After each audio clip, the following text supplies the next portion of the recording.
And specifically, our niche is how image, first impressions, link to the impression people have of us in the first 3 to 7 seconds, how that links to relationship management, and how that links to leadership success. And in our AI driven world, this is more important than ever before to have the technical skills and to have the people skills so we can make the contribution we want to make in the world. If AI feels overwhelming, you're not behind. You're just busy running a business.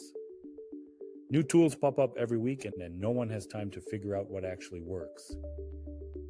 At Lion Edge AI, we take AI off your plate so you can focus on running your business.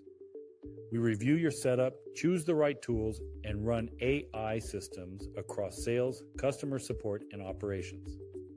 No noise, no learning curve. Lion Edge AI, your unfair advantage in the AI era. Today, I have the pleasure of speaking with Kaufman, a leadership and impression management expert. Karen has developed a unique system of 24 leadership factors that she uses to help her clients enhance their interpersonal skills and make powerful impression. In our conversation, Karen will share her insight from her book, Magic, Making a Good Impression, Count on and Off the Golf Course, and discuss how she's leveraging AI to scale her impactful services. I'm excited for you to learn more about Karen's innovative approach. Let's dive in. Hi, Elab. How are you? Hey, Karen. Good to see you back again. I'm very excited because, and I tell you why. The services that I learned about, from our previous call is fairly unique. I haven't seen anything like that before. And also in our space of ed tech, it's also unique. However, it's not our typical, let's just say, a company that makes CRM for schools or any kind of mentorship and tracking student performance. However, show me one person that doesn't need the skills that you teaches, right? There's nothing like first impression. We all know that. With that, I'd like you to introduce yourself and the company to our audience. Wonderful. Thank you. My name is Karen Kaufman. I am the author of Magic, Making a Good Impression Count on and Off the Golf Course. The name of my company is K Partners, formerly the Kaufman Partnership. I've been in business. I've been an entrepreneur for over 3 decades. And one of the things I'm most proud of is that we've been able to serve thousands and thousands and thousands of people to help elevate their success so that they can make a greater impact in the world. And specifically, our niche is how image, first impressions, link to the impression people have of us in the first 3 to 7 seconds, how that links to relationship management, and how that links to leadership success.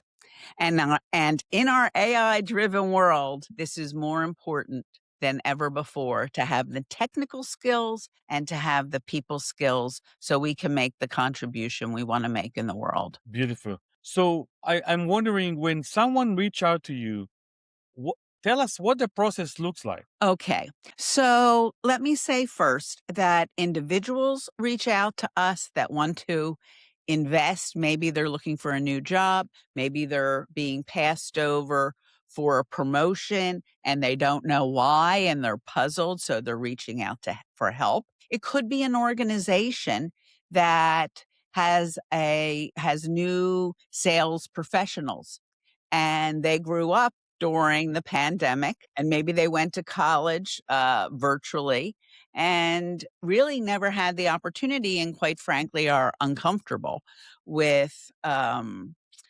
human contact, whether it's a business lunch, whether it's small talk, whether it's networking, whether it's working with their peers effectively. So organizations reach out to us. And then I'm also a keynote speaker. So say that there's a conference, it may be a professional organization, it may be a corporation, and they want to motivate and give their people new skills to make the year as productive as possible. Very interesting. You mentioned the challenges that sometimes we see, and sometimes you see it in the more younger generation these days, of the ability to make a good contact and human impression. All right. And I think a lot of it, I wonder if you agree, or what's your opinion about that. Could this be something that relates to the digital age, or to the fact that they are spending a lot of time in front of screens rather than human beings? Even when people go out to dinner, if you look at a family, everyone's on their phones. Yeah. Even ordering now at some restaurants is in using our phone or a tablet. So while it's made a lot of advances, I think what people are craving, whether they realize it or not, is that human connection. What we help people with is how to make that human connection. People want to be authentic and genuine. We hear it over and over. I want to be authentic and genuine. But that doesn't mean you turn your brain and open your mouth and be on external speaker with everything that's in your head, because we can't take back what we've said. How many times have people just wished that they didn't say what they said, whether it's to their spouse, whether it's to their kids, whether it's to their boss, to their coworkers? So we help people take some of those automatic reactions and allow people to pause, stop, observe, and proceed. So their emotional intelligence is increasing by managing themselves more effectively. And we've designed a system to help people do this, because companies used to call and say, we have a really bright person, but, and then they would say they need more fire in their belly or they need more polish. And we heard it enough times. We said, this isn't actionable, that someone needs more executive presence. Then the person says to their boss, well, what do you mean? Well, I know it when I see it. So we said, this is unacceptable, because if you can't identify them, if you can't define them, if you can't measure them, you're not going to improve. Your behavior is not going to change because it's too obtuse. So we help people take the whole area of impressions, clarify it for them so that they can be more intentional, so that they can build better relationships and build their leadership and have a greater impact personally and professionally. So important, so important. I see it, with my kids and with other young generation that I meet, that over the years we saw, and I guess we can also relate that to what happened, in 2020, and the whole remote work and pandemic, that people are kind of forgetting, or maybe they never experienced because of the circumstances of, the simple human being in communication. And not everything is screen based and digital. So I'm very excited about your work and what you're doing, and I hope that the more people can get exposed to it, which leads me to your book. Yes. What Yes. can you tell us about the book? Well, so one time someone said to me, if you weren't in the career you were in, what career would you be in? And I would think about it and say, I'd do something golf related, because I took up the game at age 40. I know I don't look that old, but I took up the game at age 40. And why I took up the game is, in the spring and summer, I would hear my female executive coaching clients say to me, Karen, I'm so angry. The men are out on the golf course and we're stuck in the office. And I wasn't a golfer. I heard it enough times that I thought, hmm, golf must be a big business advantage. Let me look into this a little more. So I started looking into the game of golf, and I said, well, maybe I'll take a couple lessons. Well, from the first swing, it felt magical and I was hooked. So I started playing. I started competing right away, even though I was a beginner, because I never competed as a young woman. There weren't competitive sports for me in college and high school. It was all about, anyway, it was not competitive. There weren't competitive sports for women. So I thought I could only get better if I compete. So I started competing, and I had always wanted to write a book, but I didn't want it to be theoretical. How many smart bookshelves do we have? I wanted a book that people can pick up in an hour and a half that was short, punchy, and provocative to have people think differently, make their day better, make their professional life better, make their relationships better, have their communication be more effective. So I challenged myself to see if I could impart some of what my over 25,000 hours of executive coaching over the decades, if I could help a broader audience. So that's why I wrote the book. And it's 94 pages. There's 3 magical nuggets at the end of each chapter. And I call them hole 1, hole 2, hole 3. So literally, you can pick up the book for 5 minutes, read one of the chapters at the end, and I can give people, examples of some of the magical nuggets.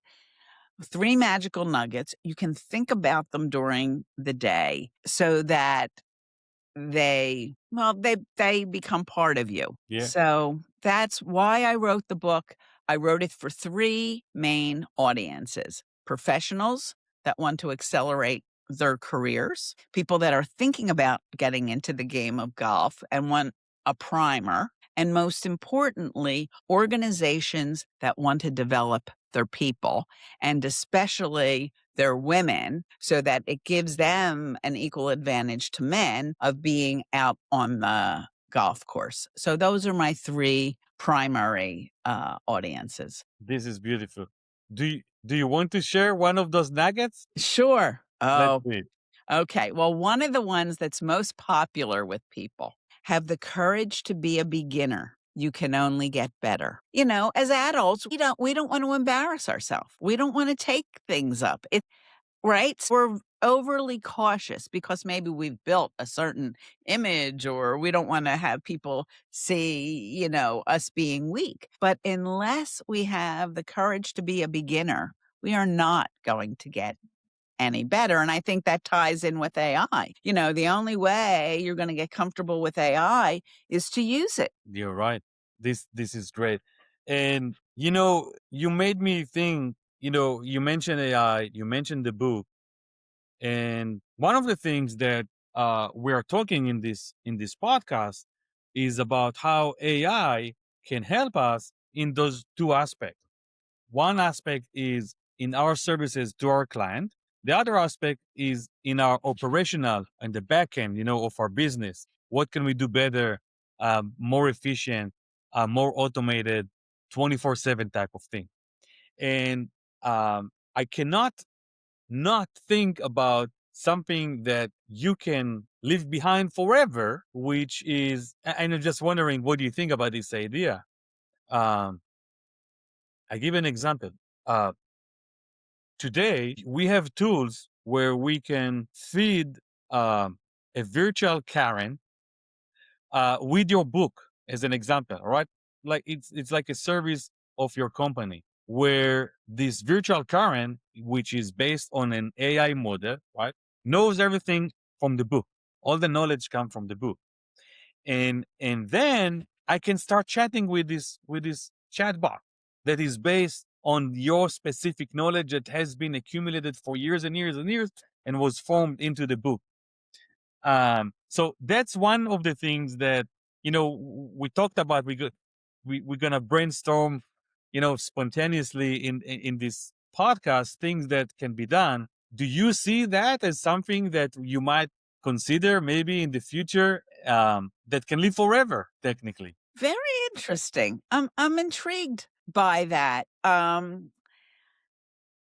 Because one of the choices I've made is not to build a big organization. Because when I started to build an organization, I was managing the people, managing the work. And it wasn't satisfying for me because I want to be with the clients doing the work. So I made the decision to be a small business and have no employees, and to have everyone, all my experts, I have a whole team and they've been with me for decades that are contractors and specialists in their particular areas. So that's how I've built out my capabilities so far.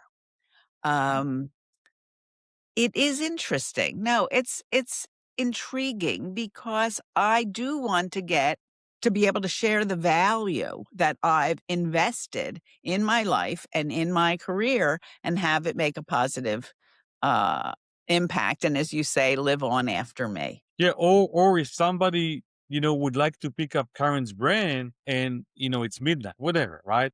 Or different time zones. I'm just thinking, let my imagination run Yeah. here.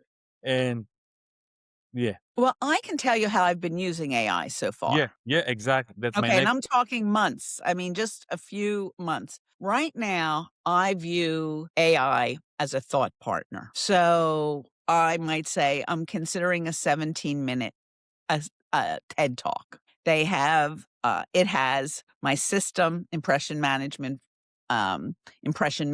system in there. It has my book in there. It has other talks that I've done.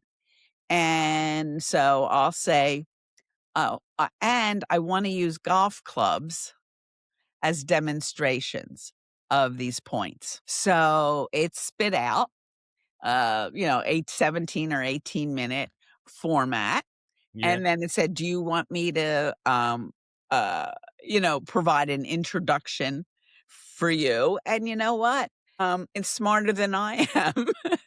Because I don't think we can be objective about ourselves, especially when we live our work. Yet it is our work, but it pulls it together, especially if you say, I'd like a compelling introduction. And to see what it spits out, that's better than something that I'm going to write about myself and my career. So I'm using it as a thought partner in that way. this is beautiful.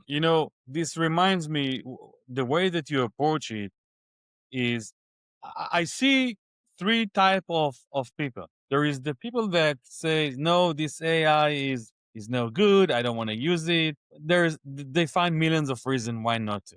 And there's the people that have their life depend on AI. Like everything is just whatever. But I think that you belong actually to the middle, to the section of group of people that says, I do understand it. I do want to use it, but eventually I need to adopt it and make it mine. So it can help me with maybe critiques, maybe bring more knowledge, give me ideas, but then I make it mine by understanding, um, and then present it to my client, for example, the way that I want to do it. So it's not completely, you know, whatever you say, I'll say, and it's not. I don't want to use it at all. It's a combination that actually empower us, right, and gives us better options. All right. So I have a question, a Yeah, concern. It's more than a question. yeah, So I have not, I've been debating about having my book on audio. And one of the options is that I read the first couple chapters and then an AI voice, um, will do the rest. Well, that's appealing to me. I thought, oh no, then maybe people can use my voice for not good purposes and for scams and for things like that. So that's where it's, so I want to know from your perspective. So yeah. I'm turning the No, tables in a way. absolutely no. How And can people protect themselves? you touched a very sensitive and true problem. It's a real true problem today. Yes, people can make a bad usage with AI, whether it's voice impersonating or even a video, that can be done too.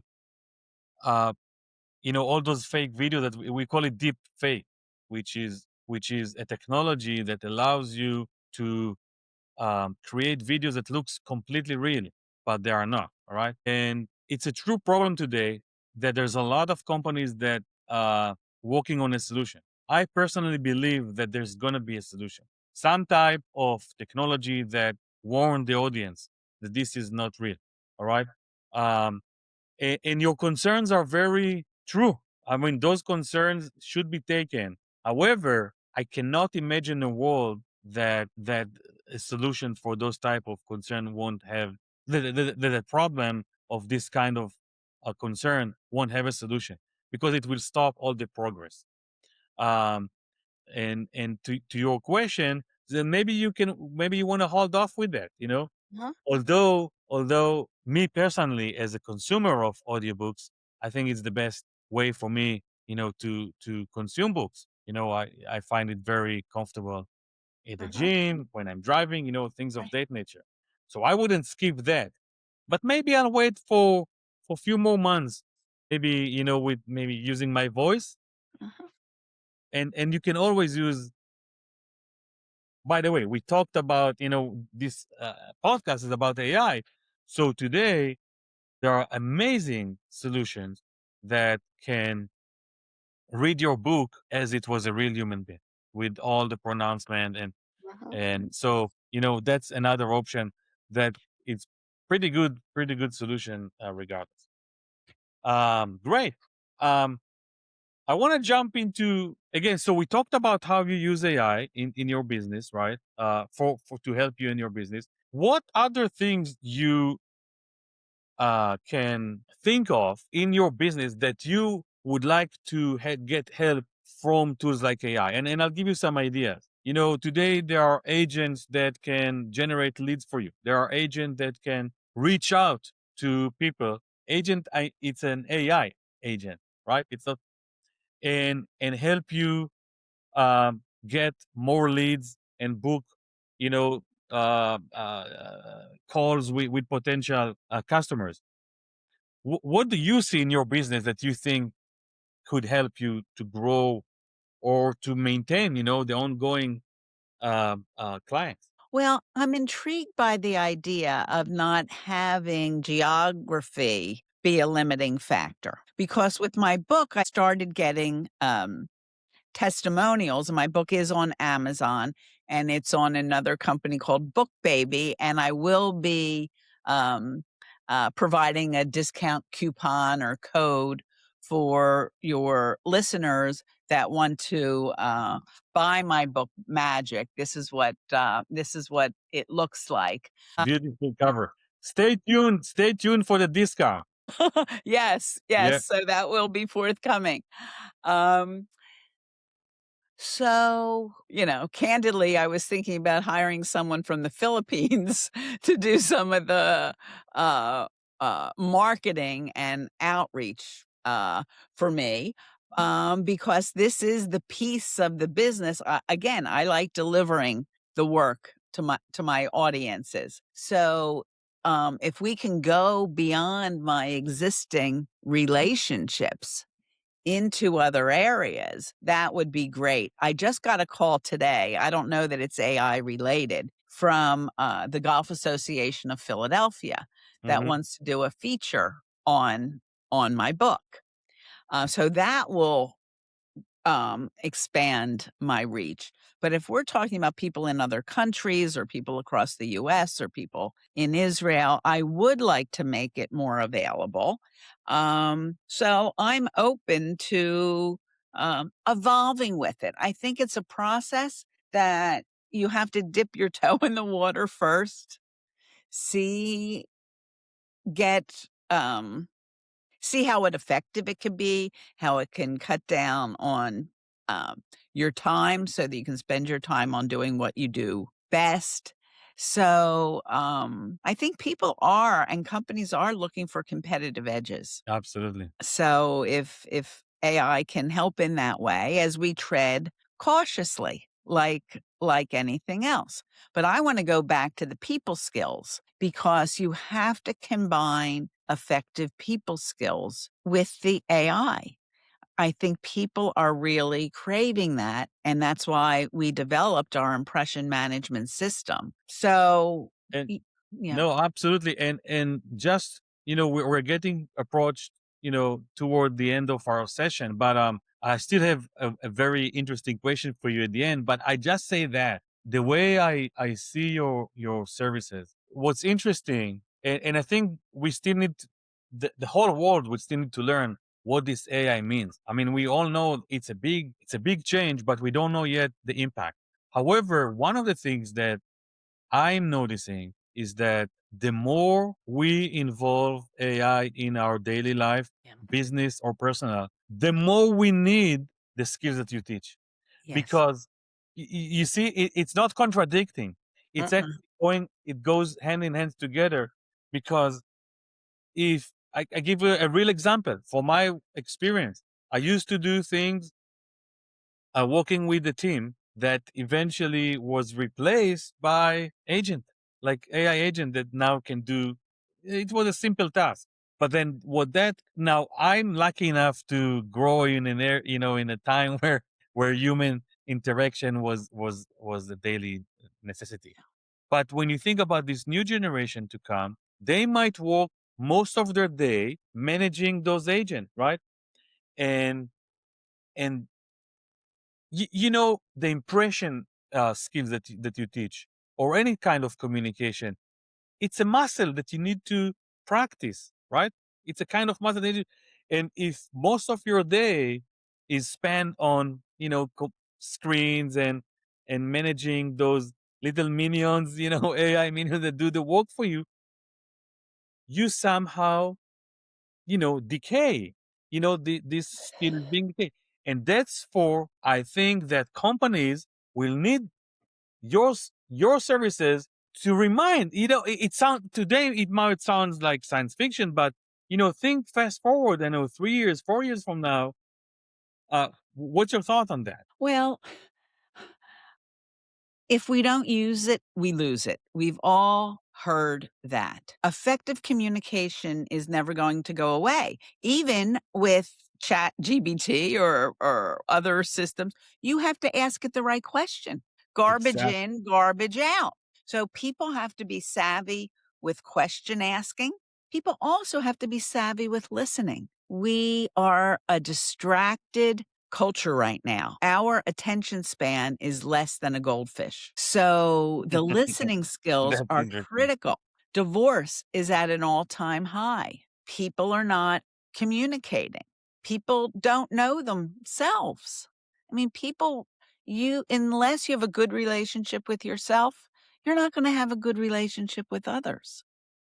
So I, our services are not industry specific. We are in every single type of industry. It just depends when the pain is bad enough. I'm looking for clients that have an urgent need. We have a proven product, and we are a trusted provider. And that's the sales triangle that I believe in. So our reputation really is all that we have. So that's one of my concerns about AI. Is it really Karen Kaufman, or is it, a made up Karen Kaufman? So, but that's why the impressions we make are so important because they pave the way to good relationships. It paves the way for organizational culture and communication. My master's degree is in organizational dynamics from the University of Pennsylvania. I I study people. I've studied people from the time I can remember. And I believe that our best investment is in ourself and our own development because we can't give what we don't have. Absolutely. Amen to that. All right. Last question that I like to ask my guests. If you had a magic wand, you might have heard this question before, but if you had a magic wand where you could instantly, fix something or enhance something in your business right now that prevent you from either grow or achieve your current goal for the year, what would that be? Duplicating myself. Told you so. Well, we talked about it. Well, we know that AI can do that. Maybe not right now, but we also talked about the concern we have there. But that's beautiful. That's a great ending. Karen, I want to thank you so much The listeners, thank you for stay because you are for a treat. And right after this, I'll share with you the code to Karen discount book that you can find on Amazon, where you can make the best impression on the golf course, where we all know that's where the business is done. On and off the golf course. On and off. In You're right. every single interaction, in the boardroom, on the golf course, in dating. So the book is really for everyone. And the discount code will be for my publisher, which, believe it or not, is called Book Baby. So that's where the coupon will be coming from, Elad. Absolutely. Thank you for having me. Beautiful. Thank you too. And see you on the golf course. Okay. Bye Bye now. If AI feels overwhelming, you're not behind. You're just busy running a business. New tools pop up every week, and then no one has time to figure out what actually works. At Lion Edge AI, we take AI off your plate so you can focus on running your business. We review your setup, choose the right tools, and run AI systems across sales, customer support, and operations. No noise, no learning curve. Lion Edge AI, your unfair advantage in the AI era.